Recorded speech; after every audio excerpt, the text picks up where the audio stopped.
Hi everyone. Hey, We are here again in the podcast after some months actually, and very happy to be here again talking about the student life in Sweden. So now we are here with my friend Xuening Xuening. Tian. We share the same name in some way because I'm Sebastian, he's Tian, Sebastian. Yeah, and we exactly. always joke about that. But welcome, Tian. How are you? Yeah, I'm doing great. And yes, Mm, thank you for inviting me for this. Like I've been talking with before, mhm. I was always the people when I doing podcasts, Yeah. the people who behind the scene, but it's the first time I was sitting here on this position. So it's something really special. Yeah, it is special, and thanks for coming to this podcast. The idea of this podcast is to share some interesting facts about Sweden and inspire new people to come here to study to Lund University or in general to Sweden. So also nice that you have experience in this kind of podcast, Yeah, yeah, so yeah. you know how it is about. How was your day? What did you do today? Oh, okay, let me think a bit. Yeah, I think I had a Mhm. not a very special day. I just clean my room, Mm. make some preparation for my dinner, and then do the grocery. Yeah, but it's a good thing I got a Mm. call for a pitch for a job interview tomorrow. Okay, So okay. that's something good news for me. That's very good. Yeah. I guess for students that already finished their programs, they are looking for jobs, and you have this nice opportunity. Can you tell us where is it gonna be, or is Oh there yeah, some secret information? no, it's totally fine because Mm. I don't know much about that thing at all. Okay, We'll okay. see tomorrow. Mm. But in general, it will be a software and company in Copenhagen, if I remember correctly, and they doing this 3D printing machine, I guess. So yeah, it was a position for software engineer, and Mm. hopefully it's aligned well with my background and experience. Yep. So you are a software engineer, or can Yeah. you tell us about what did you study in Sweden? Yeah, okay, of course. My program, because I always to explain this to people with the, Mm. it's quite complicated, because my program is called virtual reality and augmented reality. Mm-hmm. For most people, for example, you, I don't know if you have heard about that concept before, like VR, AR, meta universe, and Well, I know a bit of it, but not too much. So maybe yeah. you can So that's the explain point. That's the us the point. details. So basically, virtuality is a kind of device. So it's like a headset that, like a swimming goggle, you put it onto your eyes, Uh-huh. and they're gonna provide you this like immersive experience. You Hmm. can play game with it. You Hmm. can using it for some industrial purposes, and but it's not specifically like subject. So it's basically all the different areas knowledge, mainly technology, that combining together. For example, to use some computer vision algorithms, some machine learning, some computer graphics rendering, some games development series. Hmm. Nice. And so the job that you're looking now is connected with this I part, would or? say it's quite Uh, connected because mm, from the job description it said they want to find someone that had a background for game development, mhm, especially using game engine, and it's better to have experience in designing application for mm, VR and AR. I feel like that's a perfect for me. yeah. Yeah. Do you think there are a lot of opportunities in the job market connected with your program here Oof. in Sweden, or how do you find it? Like the job market in Sweden or in other countries in Europe or in China? I would say for that topic, I have a lot to talk about. Mm, First of all, I think now this is a very brand new area. There are some people that are putting a lot of effort and investment on there. For example, Meta, we all know they yep. even changed their Uh-huh. the name of their company into Meta. Mm, But in general, the market was filled in with a lot of startups, and then yeah, there's a lot of developer who already started working on that. But in general, it's a very small market, so I would say it's hard or quite challenging as the junior developer to get the opportunity within this area. Mm. And how do you find the job market in China, for example? You mean how can I compare or Yeah, how you can compare it between or China, Asia, or Europe and the US? I mean, it's kind of a complex question, yeah, but true, true. I mean, I can definitely give a little bit mm, insight about it. mm, So I think the job market, I would only talk about like tech area. mm, It's something really different from Europe or the US. mm, So, for example, for us, there's also like US, who has several top big tech company. mm, For example, you might hear about like Huawei, yep. TikTok, ByteDance, who Mm-hmm. making TikTok, and Tencent, who have a lot of game company, and they also make social media software. So, and for them, there's more like the American company like Google, Microsoft, Mm, and a lot of people want to get into those companies. It's super competitive, so they have really tough interview process, and this interview process will filter the maybe 99% of candidates, only left several that will goes to the next round mm, or into the final round. And then, but in general, I think the market is quite big because for now you see we have like a over 1 billion of population. Of course, there will have a lot of industry, and right now you can see the EV and some sustainable energy mm, were also a very good industry area in China. So there's a lot of job actually for especially for young people. If you really spend some time in there, I mean, you definitely gonna get a job. But I think here in Europe, just one thing I realized that for entry level candidates, just for the new graduates, the company is really expected to know a lot of things, to expect them already have some working experience beforehand. So yeah, that is something I feel like you need a job to get a work of course. experience, but not, Mm, but they would like to you to have some work experience to get a job. So mm, that's really, really, how I can say it, just makes no sense. make no sense. Yeah, Mm. exactly. That happens all over the world, I think. It's a challenge for students how to get a job. Mm-hmm. Um, what do you think about the education in Sweden? Do you think it's different compared with China Yeah, I would in the say case it's. of your area? I would say that's a huge difference because here I think uh, the teaching, for example, Mm, I think it's a perfect balance, both the theory, the theoretical part, and mm, the practical exercise. For example, in my program, I'm studying computer science, which is also already a very, very practical yeah. major. But still, I think the professor and same for the faculty or are more focused on this theoretical part. I mean, of course, we have some coding and a lot of coding project to finish, but people just to they just want to finish, don't Mm, care what they do, and then but here, there's people who study this area. Most of them is really really enjoyed it, and mm. they will put a lot of effort on this hand-on projects, which I feel like that's really important for engineering students. Do you think here in Sweden they take care more about this work-life balance? So Yeah, it's of more course. relaxed Yeah, to yeah, study yeah. in Sweden? I would say just first when I arrived here and when I started my internship here in Sweden, and I was a bit surprised, and Mm, I'm a bit like cannot really get used to it because mm. when it's come to 4 p.m. and the office is empty, Yeah, yeah, yeah. and nobody was here, stay in the office. That's something I never expect, or Yeah. yeah, it's like a culture shock for me because Mm. in China, I mean, people are really hardworking. Yeah, They yeah, yeah. can work to It's true. 8 or 9 p.m. Yeah, I mean, so that were crazy. That is a big difference, I would say. Also, I found the same difference between Ecuador and Sweden. Like in Ecuador, we also tend to work more.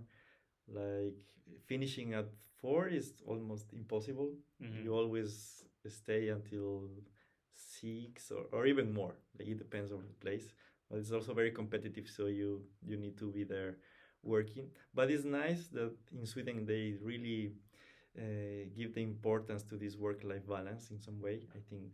I just heard this very funny jokes that there's one people that who just started working in Sweden, and he feel like this is too much work-life balance for me. I have a lot of time. I don't know how to spend. Okay, yeah, So yeah. he asked his boss like, "Can you like me to work a little bit more, like 40 hour per week, Mm. and you pay me 20% extra?"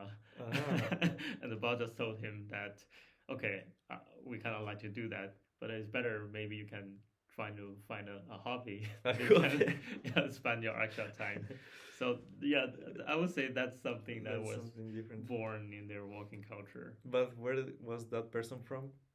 I mean, it's just a joke. I don't know where Ah, it's people just a come. joke. Yeah, Okay, or okay. maybe it's happened Okay, somewhere. I okay, don't okay. know. I mean, I have heard the same that Yeah, yeah, you have a lot of free time and you don't know yeah, what to do. So yeah, interesting too. Maybe you need to find a hobby or maybe another job yeah. Hmm. for your free time. But but yeah, in some way, I really appreciate that here in Sweden you have this work-life balance.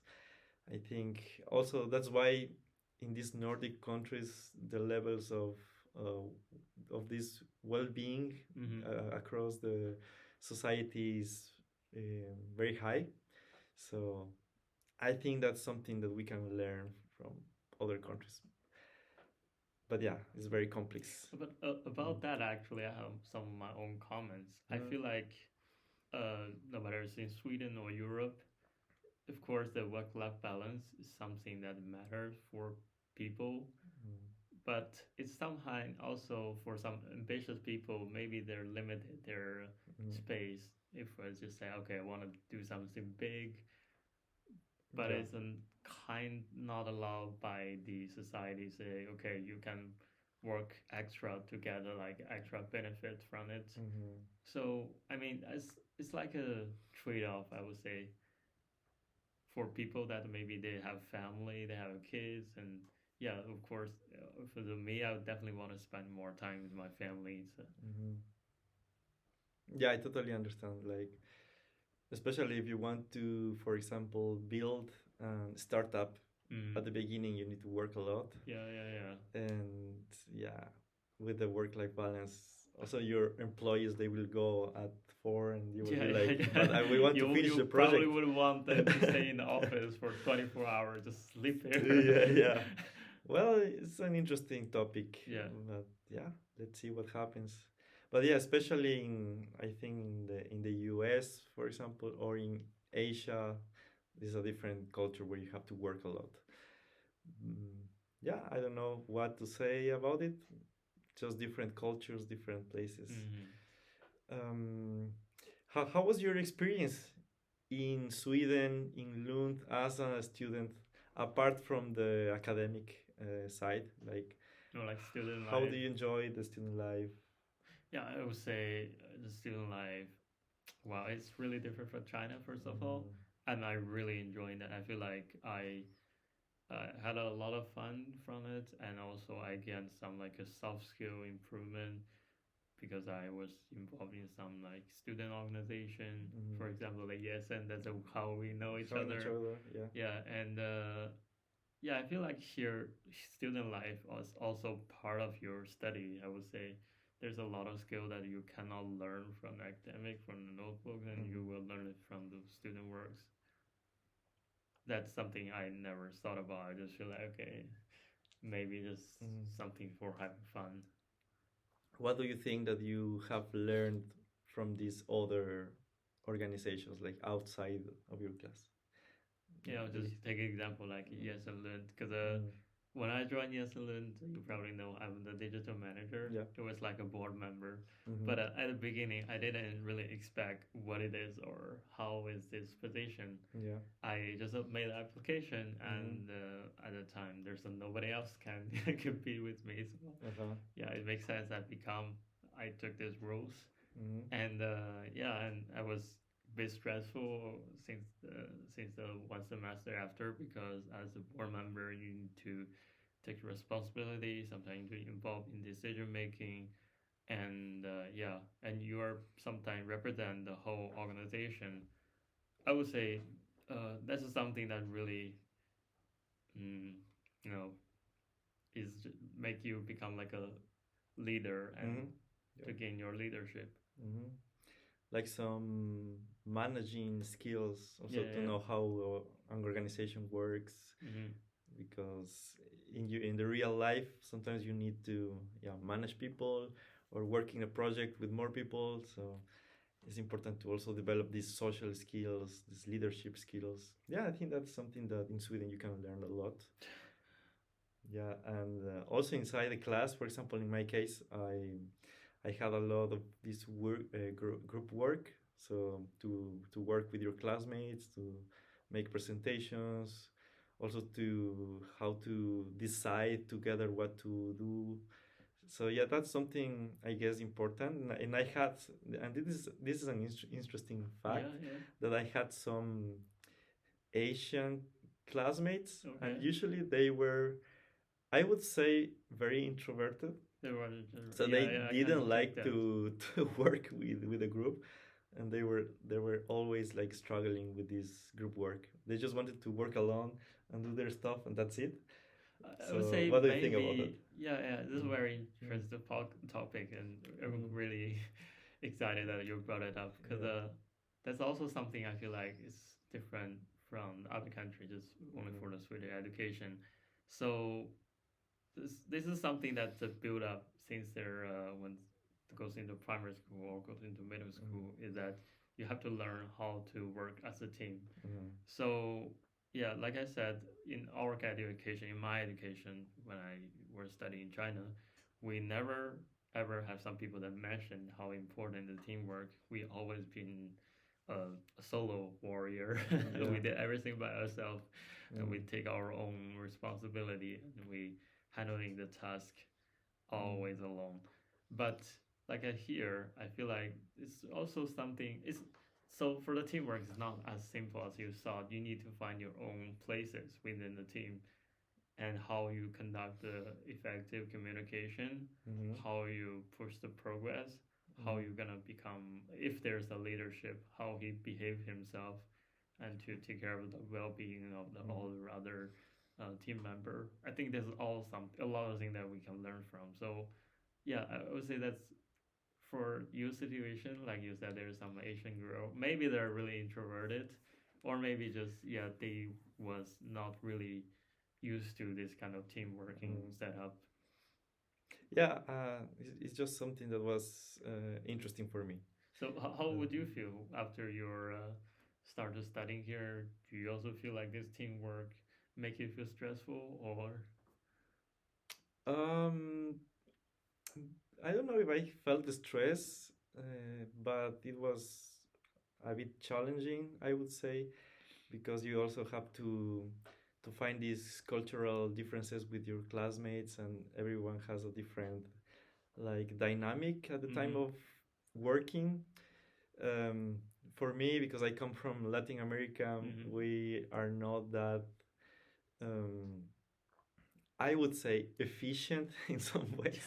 So I was always working, for example, with Germans, and they are always like planning everything, like I don't know. Yeah, yeah. So for me, it was different, but it was also nice. But Mm. that's a very big part of Mm. working in this multicultural setting. Mm. I heard this also a story from one of the lecture about this Mm. intercultural communication. So when they trying to build a bridge between Denmark and Sweden, there was some stuff. I don't know if this is true or not. First of all, Okay. so for the Danish people, they just start to work right away, and Mm. they just try to figure out okay what we need to do next and how we're gonna Mhm. planning the whole stuff. But for Swedish people, they kind of spending like a month or like 2 months or half a year try to figure out okay what we need to do, what kind of material we need to use, how many people we should working on this, and maybe Yeah. after half a month, half the year, they started working on that, Mm. and they would be really efficient. Maybe they finish the task in several weeks, and so you can see people are even like Sweden and Denmark is so Yeah. close, but their personality it's Mhm. so different. So what this story is tell is like Danish people, they are technically more risky oriented. Mm-hmm. They like to take risk, Mm-hmm. and then after they get a specific feedback, they will figure out, okay, how can I adjust my strategy? But for Swedish people, they're a bit cautious, I would say. They will consider about every single step that could happen, and then they take action. Mm-hmm. I think something very unique about Swedish culture is that you have to take all the time the decisions together. Mm, yeah, yeah, So even when you're, for example, going for lunch, yeah, yeah. and they are like, okay, what do we want to eat? Are you do you agree with this? So you're like using Yeah, the true, true, true. Like democracy and everything, you the know? food restriction, and yeah, Yeah. yeah. So, but yeah, it's interesting. I think you learn a lot here from this multicultural experience. Mm-hmm. Also, for me, I have learned a lot outside from the class as well. Like, for example, joining these organizations like ESN or others, where I can go to some seminars or workshops or just talking with people. I really appreciate this opportunity to learn from other cultures. I think that's the best part of studying abroad in other country. There's a one fact actually I want to ask you. Would it also something make you to doing this internship here as you are here working for this sustainability, or Mhm. it's like a bit like social science department? But what do you mean? Like why I am here No, or? no, no. Just when you say about all the thing you learn from like out of class activities, Mhm. and is that also something make you want to maybe do a little bit more on sustainability or do a little bit more research on social science? You feel like this is interesting? I mean, well, the main reason why I came here to do my internship in Luxus is because I want to do a PhD after the Okay. master. Yeah. So I Okay. wanted to engage more into the research Okay. Okay. environment. I'm very passionate about sustainability, so that's why. Mm-hmm. And also to have this different experience between the theoretical part that you learn inside the class Mm-hmm. and also more practical thing that of course this is research and it is also theoretical but it's Mm-hmm. like applied into something, some projects and um, how research works.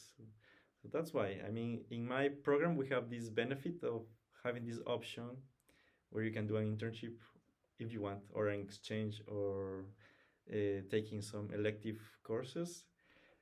That's something very nice about my program. Uh-huh. So other programs don't Is have it it. compulsory? I mean, in the third semester you have to choose, Okay, okay. so you can just choose So what you you can want. use this to replace some credits. Yeah, actually, we have Okay. one course called internship. Just called So internship. yeah, in the system and Canvas and everything, you have the course. Yeah, I think And we had a similar stuff. We have yeah, one course called working environment. At the beginning, I was so confused. What yeah. is the Okay. working environment? But the true Okay. about the fact about that course is that you just do a project Mm. with a company and you supplement your result after semester and you got credits. Yeah, yeah, yeah. Yeah, but that's nice. Like you have also different. Not all the programs are the same. So every program or faculty has something different. That's Yeah, yeah, interesting. Do you have any recommendation for new students that want, like international students especially, that want to come to Sweden to study? yeah. I think the first thing I want to say is that yeah, I think it's really challenge for people like especially people come here who just doing their exchange study or Mm. but if you're study going to do your master here, I think it's really nice to think about your career goal. What is our career goal? And you need to do this as quick as possible. So, from my own experience, because now I'm starting to looking for job or potential PhD opportunity here, I feel like the whole market or the situation is so different from my previous experience. And I was there a certain amount of time I was so lost. I don't know what I want to do next. I just feel like, yeah, I mean, I should thought about this earlier. I should thought about, okay, I just want to do a software engineer, a software developer in this area. Then I should take like more effort early at the beginning. So at the time, maybe I don't need to spend like 3 or 4 months trying to struggling in the job market. I already got a really nice job. Yeah, I think somehow just try like you said that for the first day or the really early when I know you, you already told me you want to do a PhD and you keep working on that. So that is really nice. You Mm. have a very clear goal of what you want to do next. Yeah. But I think that's really struggling for most of the people. It's really hard for most of the people trying to figure out what they want to do when they were 20 years old. That's true. Yeah. I mean, that also happens all over the world, I guess. When you Mm-hmm. finish university, you really don't know what to do. When I finished my bachelor, I also was struggling with the same situation. Like, okay, what should I do now? Mm-hmm. So I was already working for like 8 years, something.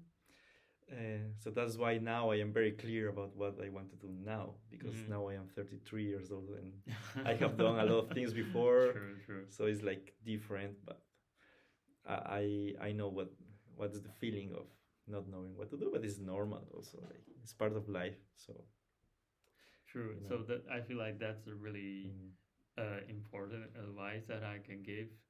And so, okay.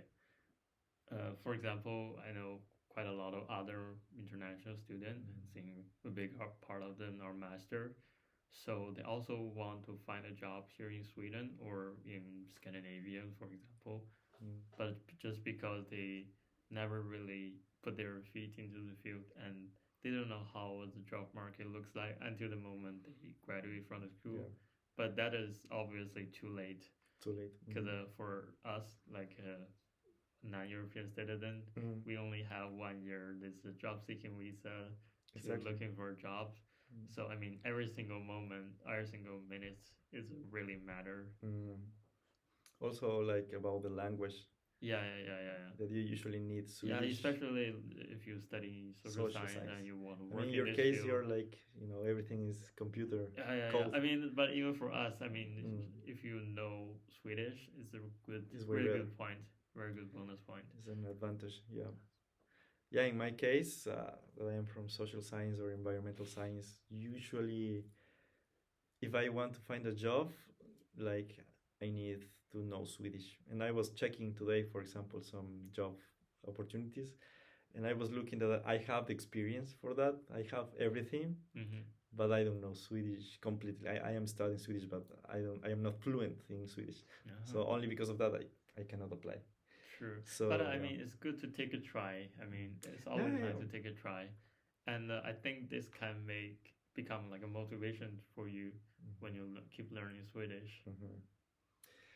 Yeah, and the general advice is to start preparing yourself soon if you want to find a job after your program or your master. Mm-hmm. Like learning the language, starting to,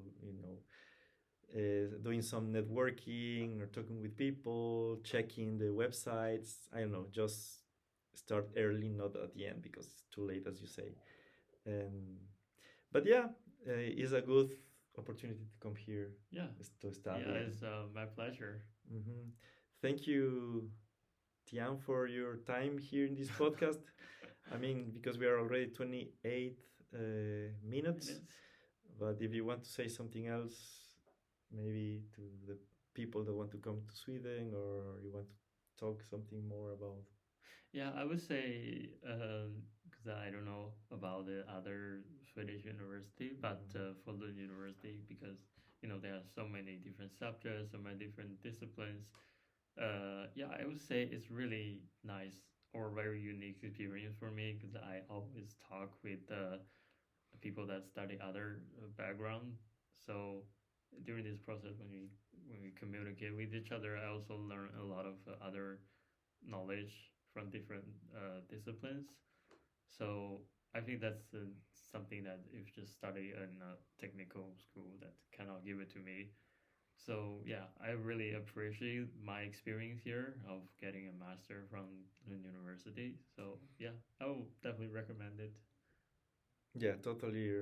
I think it's a very good university. It has a good rank Yeah. Worldwide. I think it's 85 in the world. No, it's 75 this year. 75. Okay, they changed. Yeah, yeah. I don't It's know. raised up. Yeah. Every year they move forward. So that's good. And also the student life is great. You meet a lot of international friends, and you learn a lot from different organizations that you can join as well. So yeah, you're the ended up here. Yes, but as I told you, just because you said that you have another meeting, but if you have more time, we can. Yeah, probably I need to going back. Yeah. Thank you, Tian, for coming here. Yeah, thank you for the invitation. This will be very useful for international students. Yeah. And you're the third person from ESM that comes to this because it was Theo. Theo, yeah. And Violeta. Oh, Violeta. Okay. So yeah, a lot of ESM people. Yeah, I mean, in the future, I'm pretty sure you're gonna invite in more. For sure. So I will keep focus on your YouTube channel or your Instagram. And it's also nice to have people from all over the world in this podcast. Yeah, that's for sure. That's for sure. Yeah. So yeah, thank you, Tian, and thanks for the people that were listening to this. I hope this would be valuable for the audience behind the scene, behind the screen. For sure, it's always useful. I know people that they are looking at this all the time, so it's very nice. Thank you, and see you next time. Bye bye. Bye bye.